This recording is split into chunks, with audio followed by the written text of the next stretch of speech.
Salam dəyərli izləyicilər, 26 oktyabr 2025-ci il Prezident Administrasiyasının sabiq rəhbəri Ramiz Mehdiyev barəsində dövlətə xəyanət və hakimiyyətin zorla ələ keçirilməsi ittihamı ilə bağlı istintaq hərəkətləri davam etdirilir. Baku Posta daxil olan məlumata görə artıq 180-dən çox keçmiş vəzifəli şəxs istintaqa cəlb olunub. 30-dan çox icra başçısı və keçmiş icra başçıları da ifadəyə çağırılıb. Mehdiyev işi üzrə çox sayda millət vəkilinin də ifadəsi alınıb.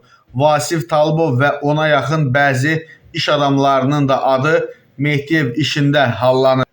Cinayət işi çərçivəsində Mehdiyevin ailə üzvlərinin ölkədən çıxışları yasaqlanıb. Mənbənin bildirdiyinə görə Ramiz Mehdiyevin həyat yoldaşı Galina Mehdiyeva, oğlu Timur Mehdiyev və qızı Kamilə Əliyeva artıq ölkədən kənara çıxa bilmirlər. Bundan başqa Mehdiyevin kürəkəni sabiq deputat İlham Əliyev barəsində də ölkədən çıxışa qadağa qərarı qüvvədədir. Məlumata görə istintaq çərçivəsində artıq təkcə Ramiz Mehdiyev deyil, onun ailə üzvlərindən Galina Mehdiyeva da dindirilib. Bu fakt Mehdiyevlərin cinayət işi üzrə yalnız ailə üzvü kimi deyil, potensial iştirakçı və ya məlumat daşıyıcıları kimi dəyərləndirdiyini göstərir. Bu baxımdan Galina Mehdiyevanın ifadəsi xüsusilə Ramiz Mehdiyevin yaxın ətrafı və maliyyə əməliyyatlarına aydınlıq gətirə bilər. Mehdiyevlərin adı illərlə dövlət əmlakının, sahibkarların mal-mülkünün mənimsənilməsi, vəzifə səlahiyyətlərindən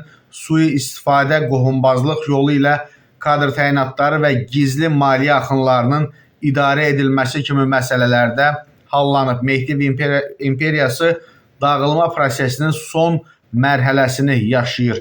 Gələn məlumatda Ramiz Mehdiyevin siyasi taleyi ilə yanaşı onun ailəsinin də hüquqi məsuliyyət daşıya biləcəyi ehtimalını gündəmə gətirib istintaq davam edir.